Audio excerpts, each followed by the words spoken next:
Bonjour, je suis Bouchra Gourja, professeure habilitée au Centre régional des métiers de l'éducation et de la formation, CERMEF de Casablanca-Stade.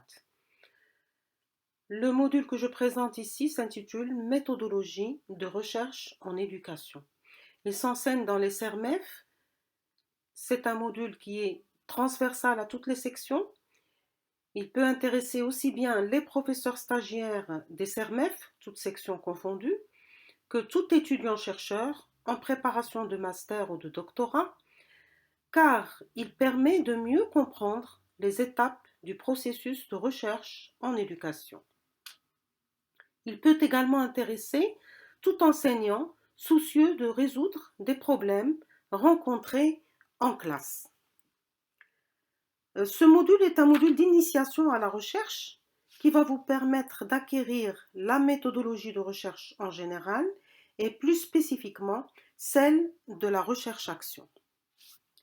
Quand on parle de recherche, il faut entendre qu'il existe plusieurs types de recherche.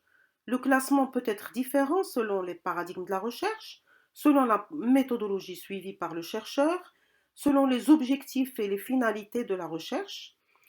Je vais essayer de vous exposer quelques-unes de ces recherches, de ces différents types de recherches, puis je vais axer principalement sur la recherche-action. La recherche-action peut concerner différents domaines, mais dans le domaine lié à l'éducation, elle est centrée sur l'amélioration des pratiques enseignantes. Son objectif, c'est de permettre à l'enseignant de réfléchir sur sa pratique enseignante, d'en faire l'analyse, de détecter les problèmes qu'il rencontre en classe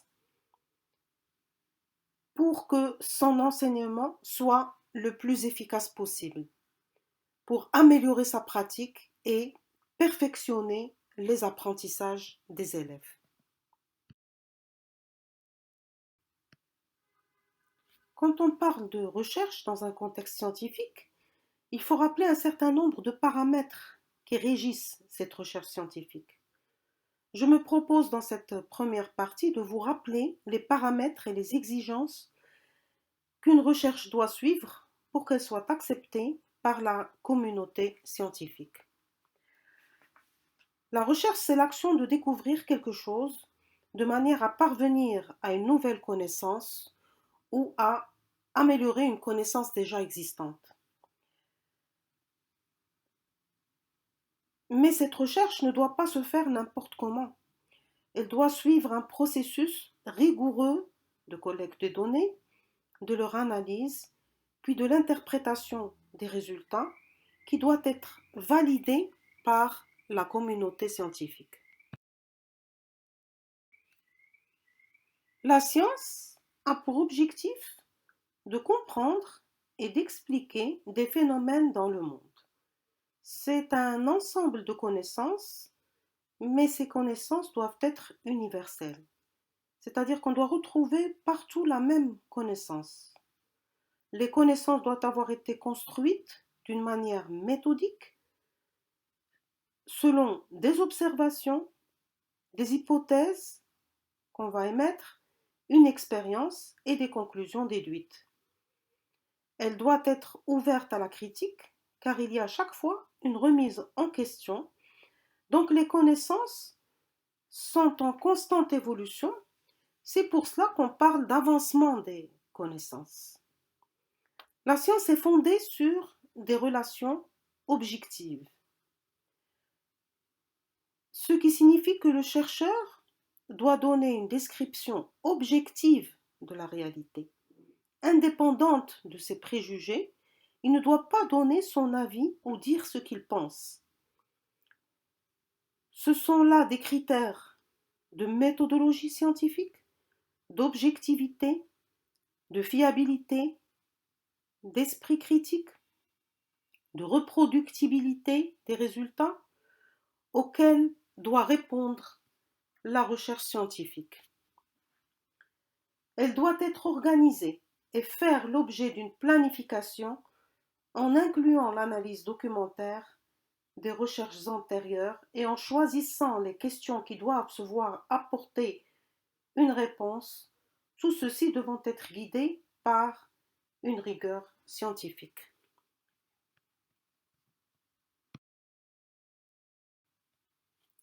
Toute démarche scientifique doit suivre des étapes rigoureuses. Ces étapes sont l'observation, apprendre à observer, à détecter un problème, à le formuler, émettre une ou plusieurs hypothèses à partir de cette observation, tester chacune des hypothèses émises à partir d'une expérience, récolter les données sous forme de résultats et en faire l'analyse, puis interpréter ces résultats pour valider ou invalider des hypothèses, ce qui nous permettra d'émettre une conclusion. C'est ce qu'on appelle la démarche OERIC, qui est une démarche scientifique pure.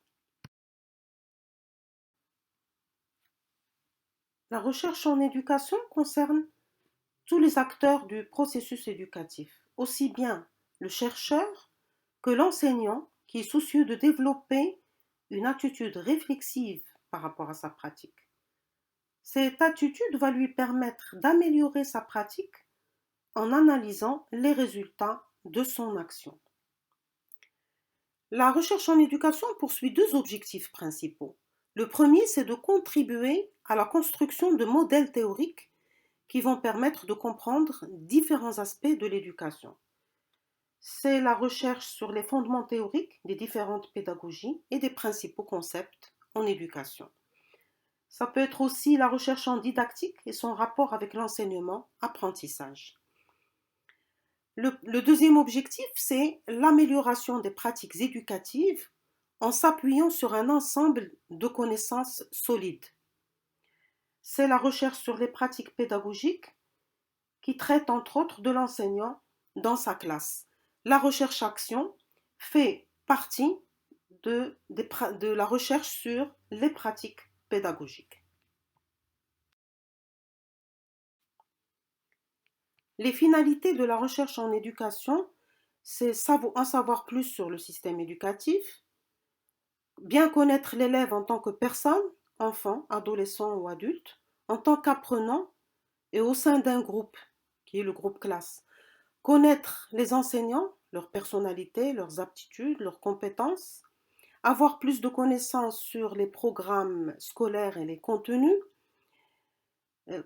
aider à déterminer l'efficacité des méthodes d'enseignement utilisées en classe. Toutefois, la recherche en éducation, comme toute recherche, doit répondre aux critères conventionnels de la recherche scientifique, mais aussi elle doit intégrer un certain nombre de facteurs qui sont difficilement mesurables, à savoir le comportement humain, car on a affaire à des élèves en classe, on a affaire à des interactions entre élèves-professeurs, entre élèves-élèves, entre les professeurs entre eux. Tout ce domaine relationnel et ces comportements sont d'ordre de l'humain, donc difficilement quantifiables. On est alors limité dans la recherche en éducation, dans l'interprétation des résultats et dans le fait de la généralisation des résultats. Donc on peut se poser la question comment rendre la recherche en éducation plus scientifique.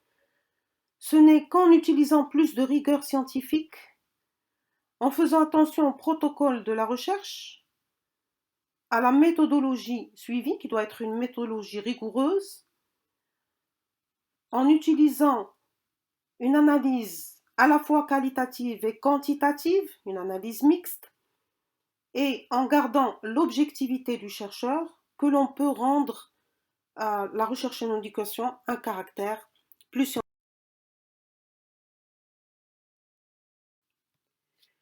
Les types de recherche en éducation peuvent être classés différemment en fonction des différentes facettes de la recherche. Par rapport à l'approche générale choisie par le chercheur et au mode d'investigation, on peut trouver une recherche qualitative qui fournit une description complète de l'objet, qui est utile pour comprendre ou expliquer un phénomène, la recherche quantitative qui permet la construction de modèles pour expliquer ce qui est observé. Elle s'appuie sur les résultats statistiques sur des données chiffrées. Et la recherche mixte, qui est une recherche à la fois qualitative et quantitative. Par rapport au but visé, on peut trouver la recherche fondamentale, qui est une recherche théorique, académique, théorique pure, et la recherche appliquée, qui est une recherche pratique sur le terrain, et la recherche-action peut être un type de recherche appliquée. Par rapport à l'objectif de la recherche et à la démarche choisie, on peut trouver la recherche historique qui consiste à étudier et comparer les résultats des recherches précédentes. On trouve également la recherche descriptive qui consiste à décrire comment les variables interagissent et comment elles peuvent être associées. La recherche expérimentale qui consiste à manipuler une ou plusieurs variables pour mesurer leur impact sur la variable à expliquer. Et là, le chercheur, il agit sur une variable pour étudier son effet sur une autre variable. Et la recherche-action, qui est un mode de recherche appliqué à la pratique quotidienne de classe. Je vous remercie.